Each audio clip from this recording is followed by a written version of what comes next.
Boa noite, pessoal. É um prazer estar aqui. Eu agradeço o convite, né, que me foi feito, de estar aqui conversando com vocês. Eu sou professor da Universidade Federal do Espírito Santo e a minha área de formação e os primeiros 15 anos da minha vida profissional me dediquei a telecomunicações e há 6 anos eu passei a trabalhar com tecnologias aplicadas à saúde, tá?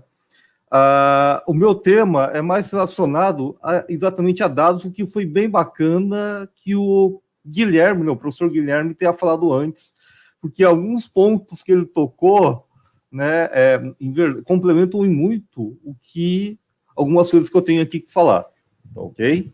Então, só apresentando também o meu grupo, né? Nós somos um grupo de pesquisa que o nosso foco é desenvolvimento de projetos de inovação de tecnologias de informação e comunicação focados em saúde, tá? Então, qual que é o nosso que nós queremos com isso? Além de desenvolver projetos, é fomentar a criação de startups, a aproximação dos diversos atores da saúde com a academia, fomentar ainda mais, disseminar a aplicação de tecnologia em saúde para formar mão de obra para este mercado. E aqui tanto profissionais de engenharia e de computação, como vocês, profissionais da área da saúde. Tá, ok? E para isso, né, nós temos fomentado parcerias com instituições públicas e privadas da área da saúde, grupos de pesquisa da área da saúde, né? Nós temos sido o braço de inovação tecnológica de alguns desses grupos, tem parcerias com o setor industrial de serviços da área de tecnologias, mas que têm interesse ou já estão no mercado da saúde. Okay? Bom, aqui está um pouquinho da nossa jornada, né? Começou lá em 2014 com o primeiro projeto relacionado à governança de sistemas de saúde. Em 2015, nós criamos o nosso grupo de fato, e desde então, nós dentro da linha que eu coloquei para vocês, nós temos firmado essas parcerias, né, com o Instituto de Psiquiatria da USP, com o próprio pessoal da área da saúde aqui da UFES, né, com alguns hospitais locais, e também nós temos uma parceria com o Hospital Albert Einstein, né, exatamente nós atuamos junto com eles em um PROAD que eles estavam desenvolvendo, tá? E passamos também a integrar algumas iniciativas, como o GoFair Brasil, que é um tema que vai de encontro ao que o professor Guilherme acabou de falar sobre adotar-se padrões, né, de terminologia, padrões de sintaxe para a área da saúde, né? E também nós fazemos integrar a iniciativa Vodan, que está dentro do GoFair, né? E também nós iniciamos parcerias com algumas startups da área de saúde, sempre no sentido de desenvolver projetos de inovação tecnológica na área da saúde. Bom, de onde é que vem a inspiração inicial, né, pessoal? Veio desse artigo lá de 2015, tá? Big Data for Health, tá ok? Do I3E, né? E depois de lermos esse artigo, nós vimos nele, né, e passamos a procurar, nós vimos que tinha um potencial, uma potencialidade muito grande de inovação em várias áreas, né, como genômica, internet das coisas, que já foi abordado aqui algumas vezes, wearables, né, mineração de dados, análise de dados em prontuário eletrônico, em dados estruturados ou estruturados. Tá? Então, nós passamos a estruturar o nosso grupo de pesquisa em torno desse tema, daquilo que era o nosso entendimento. Né? Bom, como é que é como é que é o mercado hoje de health techs no Brasil? Né? Já que é o tema do curso e também do nosso grupo de trabalho. Né? Isso daqui é de um relatório da Distrito Health Tech Report, que fala que no final de 2020 nós tínhamos 542 startups na área da saúde aqui no Brasil. Com certeza, esse número já aumentou e vai aumentar ainda mais, né? Então, aqui nós já temos uma grande quantidade de health techs no Brasil, né? De startups de health techs no Brasil. Bom, isso é só para a gente ter uma noção do tamanho do mercado. Mas olha como estrategicamente também é interessante o Brasil, né? É visto pelo Ministério da Ciência, Tecnologia e Inovação. Tá? Se nós olharmos para esse gráfico aqui, nada mais nos traz o quê? A quantidade de startups de inteligência artificial, que é outro tema que nós ouvi muito aqui nas noites que eu tenho conseguido participar aqui do curso, presencial curso, né? Startups financiadas pelo Ministério da Saúde que atuam em IA. Se nós olharmos aqui, essa porção verde aqui é a área da saúde. Ou seja, quase 25% das startups em IA financiadas pelo Ministério da Ciência, Tecnologia e Inovação é da área da saúde. Tá?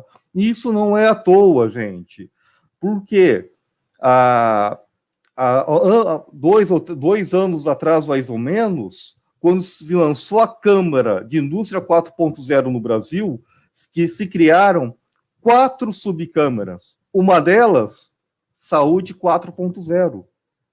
Então, para qualquer pessoa que presta um pouquinho de atenção, entende o quê? Saúde é uma área estratégica para a indústria 4.0 no Brasil. Tá, ok? Bom, esse é o nosso panorama, e esse daqui é um documento que já foi dito aqui, que eu já estava presente, não sei quem foi que falou.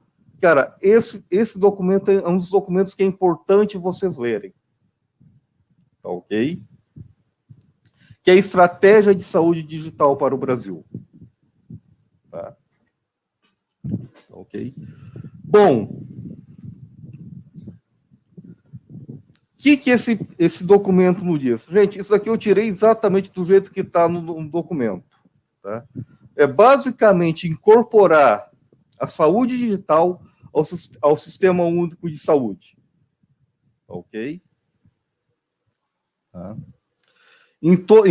Envolvendo não só o SUS, mas todos os atores, o que inclui o quê? Pacientes, cidadãos, profissionais de saúde, gestores de organizações de saúde, em todas as esferas do governo. Ok? Tá. Bom, nessa estratégia de saúde digital, como eles foram definidos 3 eixos, que basicamente diz o quê? Primeiro, a estratégia de saúde digital, a implantação da saúde digital no Brasil, tá? Ele começa o quê? Pela valorização, né? Ele é centrado no programa Conect SUS, ok?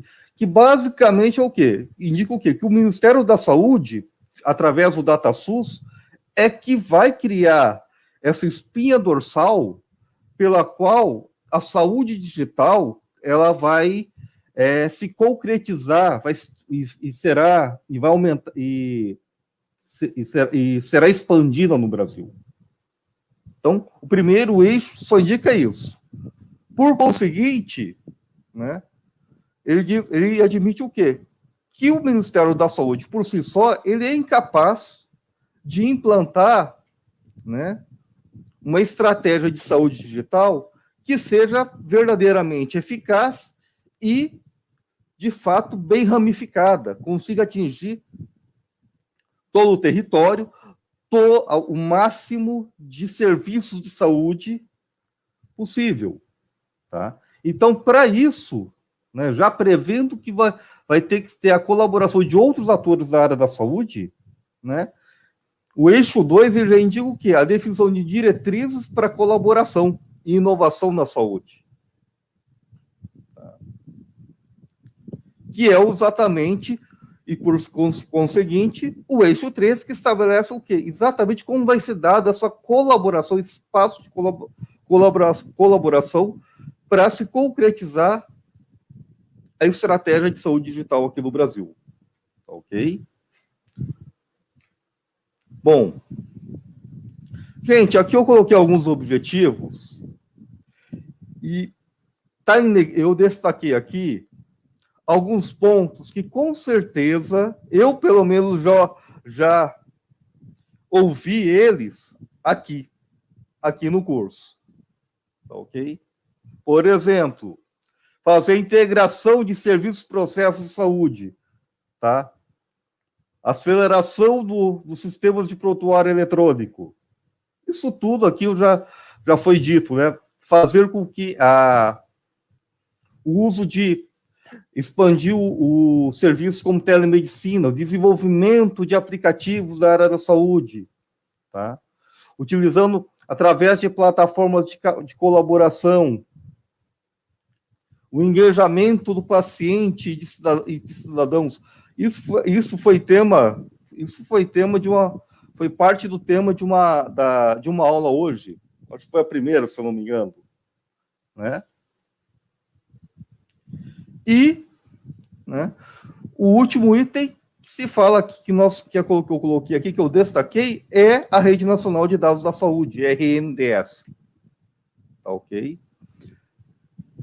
Que lembra que eu falei que o Ministério da Saúde vai estabelecer a espinha dorsal. A RNDS vai ser essa espinha dorsal. Vai potencializar esse trabalho colaborativo entre todos os setores da área da saúde. Ok?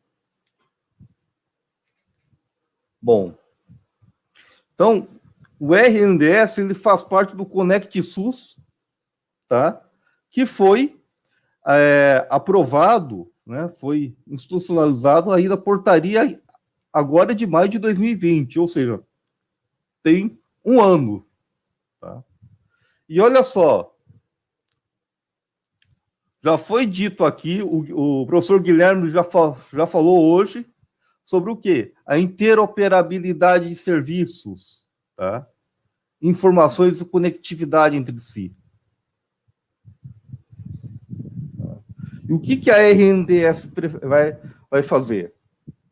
Ela vai promover a troca de informações entre os pontos de atenção na área da atenção à saúde. Ou seja, gente, a Rede Nacional de Dados da Saúde nada mais é do que a infraestrutura para conectar, tá, a rede de atenção à saúde no Brasil. Tá?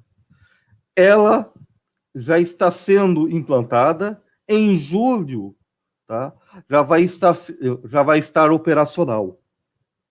Ok?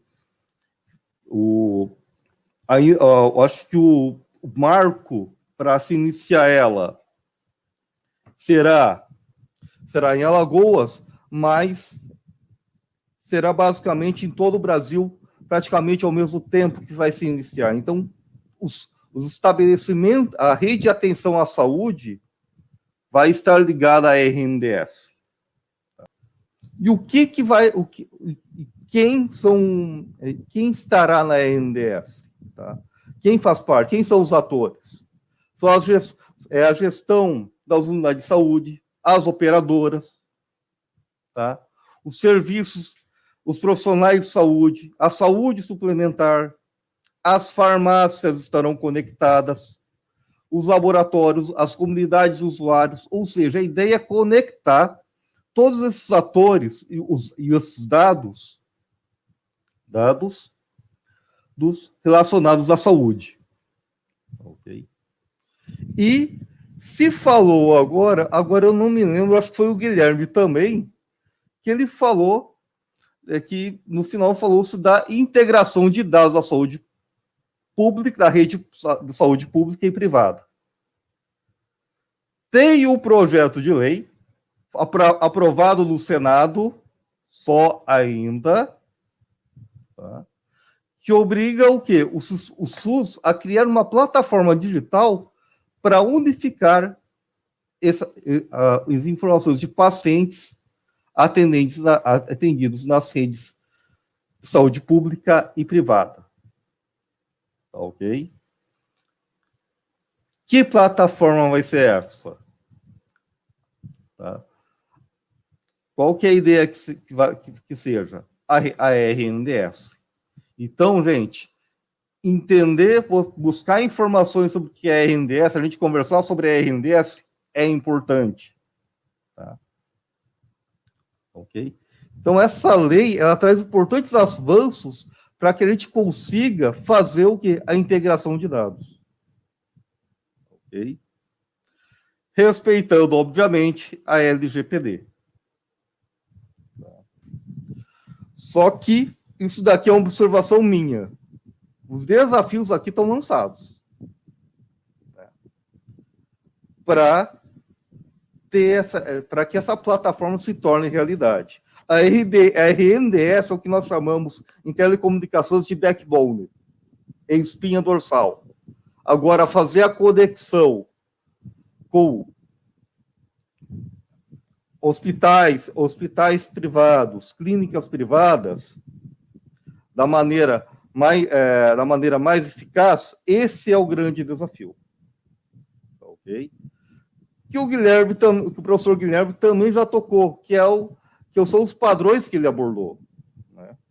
Os padrões, o uso, a adoção de padrões que ele já conversou conosco aqui hoje. Tá? Bom, falando um pouco sobre a inspiração do grupo de pesquisa, da RNDS, da estratégia de saúde digital, tá? E dado que nós vimos até hoje, né, vocês viram até hoje aqui nas aulas, né, essa frase aqui é velha, né, que dado é o novo petróleo, ou seja, é um recurso muito valioso, ok? Ele é um recurso extremamente valioso. Então, nós precisamos de dados. Por quê? Gente, as técnicas de análise de dados não se faz sem dados. Ok?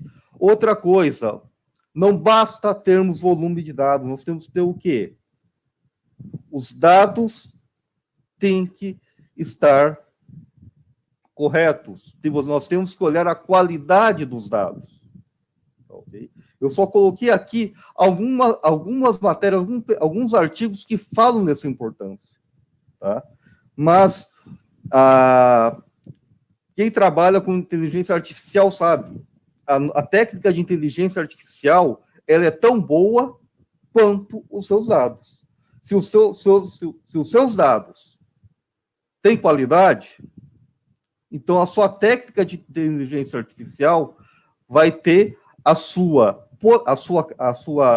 o seu desempenho maximizado. Se a qualidade desses dados não é boa, o desempenho é comprometido. Né? Então, são artigos aqui que eu só coloquei aqui o título, só para chamar a atenção de nós estarmos atentos a essa qualidade dos dados. Não basta termos técnicas de ou dados. Os nossos dados são de qualidade? São bem representados? Tá? Aqui é só mais um. Então, como eu acabei de falar, não basta ter grandes volumes de dados, não basta ter bons dados, é preciso grandes volumes de dados, grandes volumes de bons dados, ou seja, dados de boa qualidade. Então, aí já voltando para como o nosso grupo de pesquisa trabalha, nós sempre fazemos o que? Investimos na representação conceitual do domínio da saúde, como parte fundamental, né, do pipeline de engenharia de dados. Particularmente quando nós precisamos analisar um conjunto de dados provenientes de diferentes fontes. Particularmente. Então, na nossa estratégia de trabalho, em todos os projetos, procuramos construir e reaproveitar modelos, tá? Que representam adequadamente um domínio do conhecimento. E, como o professor Guilherme falou, olhar o que já tem de padrão, o que já tem estabelecido, tá? Para não sair por aí gastando 1 ou 2 anos reinventando a roda. Nós não podemos, em trabalhos de inovação, nós não podemos gastar um tempo reinventando a roda. Mas buscando o que já existe, o que já é utilizado e fazendo o quê? Adequações quando for necessário ou expansões. Tá, ok? Uma coisa que sempre nós observamos, porque é crítico quando nós trabalhamos com análise de dados, a semântica dos dados, o significado deles. Tá? Então, hoje nós auxiliamos nossos parceiros e clientes, né, os grupos de pesquisa da área da saúde, as startups que vêm até nós, as operadoras de saúde que nos contactam, a primeira coisa que nós traçamos com eles é exatamente, nós observamos o ciclo de vida do dado em cada projeto. Ok? Até também, e nós colocamos isso no nosso procedimento, o atendimento à LGPD. Aqui, gente, eu só trouxe para vocês alguns dos projetos, né, que nós participamos, como o da Rede Cegonha, lá de 2014, 2015, tá? Onde, através da construção de uma base de dados integrando dados de algumas bases do DataSUS, nós fizemos alguns estudos a respeito do óbito materno, ok? Da região, de uma determinada região do Ceará. Tá? Esse daqui foi um outro estudo, esse foi em conjunto com o pessoal da Secretaria de Saúde sobre violência, né? Sobre os casos de violência na Grande Vitória. Tá? E um outro que nós colaboramos foi exatamente um PROAD, junto com do Hospital Albert Einstein, né? Que a parte que nós colaboramos é exatamente essa parte da engenharia de dados, de nós construirmos esses modelos, tá? Buscando a máxima representatividade dos dados, observando a qualidade desses dados, para melhor utilizar as técnicas de análise de dados que foram empregadas.